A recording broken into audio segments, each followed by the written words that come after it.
سر آپ مجھے یہ بتائیں کہ اگر آپ کو دوبارہ زندگی گزارنے کا موقع ملے تو کیا آپ رپورٹر بنیں گے دوبارہ پھر سے؟ ہرگز نہیں، اس لیے کہ جھک ماری اور زندگی تباہ و برباد کی۔ ہمیشہ فرسٹ کلاس فرسٹ آتا تھا۔ میرے ساتھ ایک نقصان ہوا، وہ یہ کہ مجھے جب میں چھٹی جماعت کا تھا نا تو اینک لگ گئی تھی، اس لیے فوج بھی نہیں جا سکتا تھا، ورنہ میں کوشش کرتا کہ فوج میں جاتا۔ مطلب آپ کو شوق تھا فوجی بننے کا؟ نہیں، الحمدللہ ایسا نہیں تھا، یہ میں اب کہہ رہا ہوں زندگی گزارنے کے بعد۔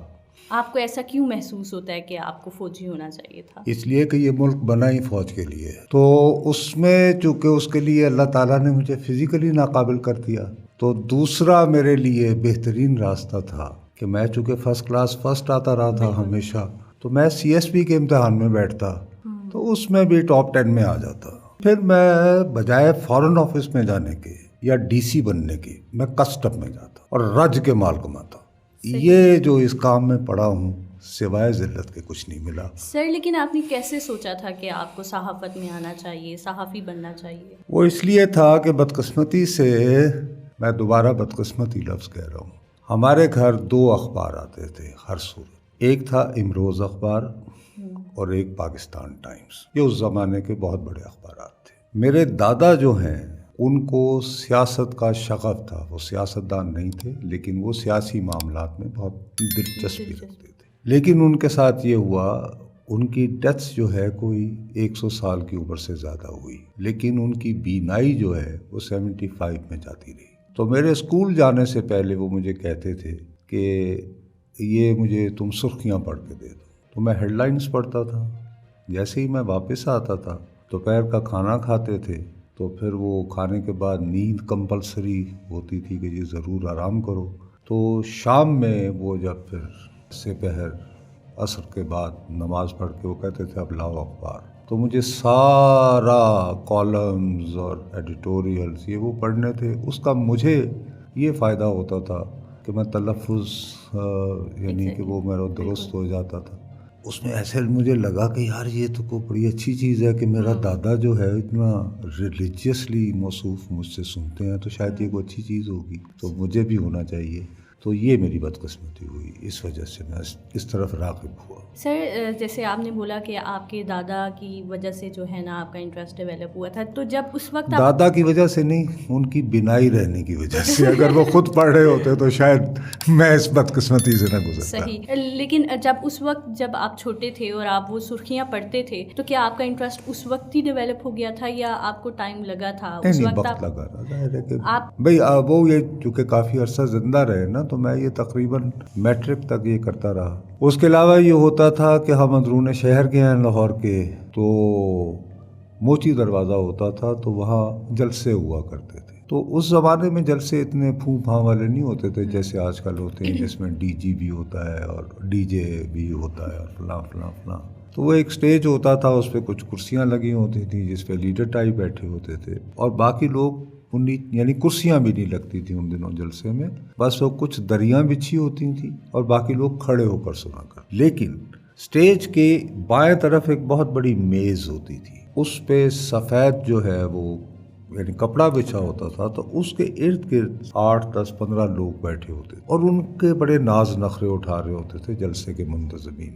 تو وہ مجھے پتا چلا کہ جی یہ رپورٹر ہوتے ہیں، اور اکثر تقریر کرتے ہوئے مقرر یہ بھی کہتے تھے ہاں مجھے پتا ہے تم یہ چھاپ نہیں سکو گے لیکن میں یہ کہہ رہا ہوں، تو وہ ہنستے تھے یہ وہ، لیکن میں دیکھتا تھا کہ یار ان کی بڑی یعنی کہ خدمت ہوتی ہے۔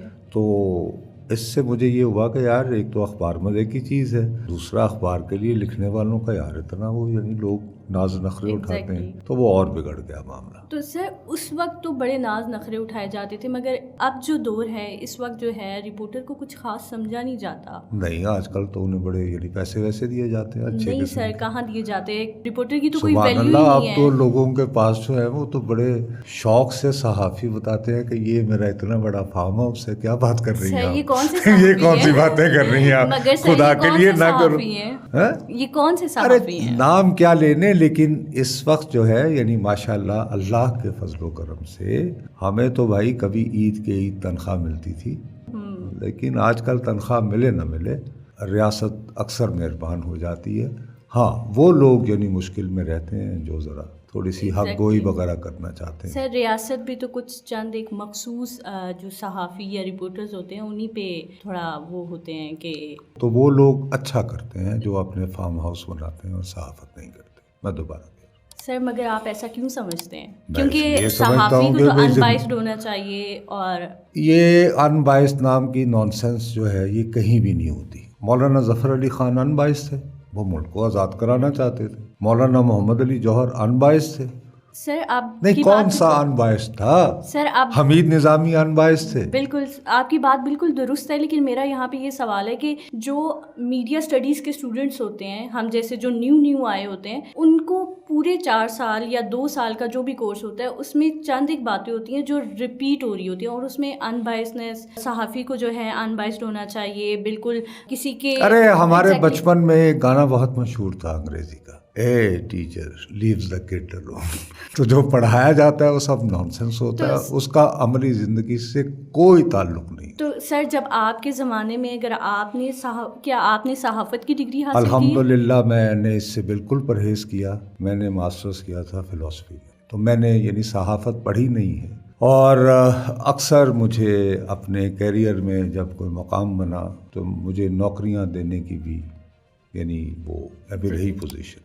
اور میں آپ کو بتاؤں سب سے نالائق جن کی درخواستیں میں پھینکتا رہا ہوں انہوں نے ماسٹرز جو ہے میس کمیونیکیشن میں کیا ہوتا ہے. لیکن سر یہ بدقسمتی ہے, بٹ اٹس اے ریالٹی. کیونکہ ہمارا ایجوکیشن سسٹم ایسا ہے جس میں جو ہے چند ایک کورس ہوتا ہے, مطلب اسپیسیفک کورس ہوتا ہے. آپ نمل سے ہیں؟ ایگزیکٹلی میں نمل سے ہوں. اب میں آپ کو ایک بات میں عرض یہ کرنا چاہ رہا ہوں کہ ضیاء شاہد صاحب ہمارے ایک بڑا نام رہے ہیں, ان کا خبریں اخبار ہوتا تھا. تو ان کے بیٹے تھے مرحوم بیچارے عدنان شاہد صاحب, انہوں نے کہا جی میں انگریزی اخبار اسی صورت نکالوں گا, آپ جوائن کریں ایز ایڈیٹر. تو میں نے کہا یار ایسا کریں کہ یہ پاس ہی نمل ہے.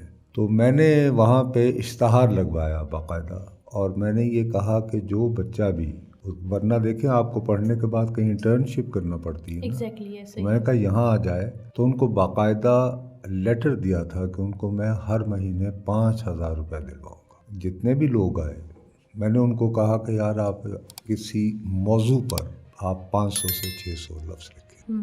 ٹھیک, آپ کو پتہ ہے 90% نے کیا لکھا؟ کیا؟ کہ انڈین فلمیں ہمارا معاشرہ کیسے خراب کر رہی ہیں. وجہ یہ تھی کہ اس ڈپارٹمنٹ کے ہیڈ تھے جناب سولت صاحب, جو آپ کو پتہ ہے کہاں سے آئے تھے, جو میں بننا چاہتا تھا. ٹھیک ہے نا, تو ہمیں بس یہی پتہ ہے. سر اگر آپ وہاں سے آئے ہوتے تو کیا پتہ آپ بھی وہاں پہ. ہاں انشاءاللہ میں بھی ایسی حماقت پھیلا رہا ہوتا. یقیناً مجھے کوئی اعتبار نہیں. ٹھیک, اوکے.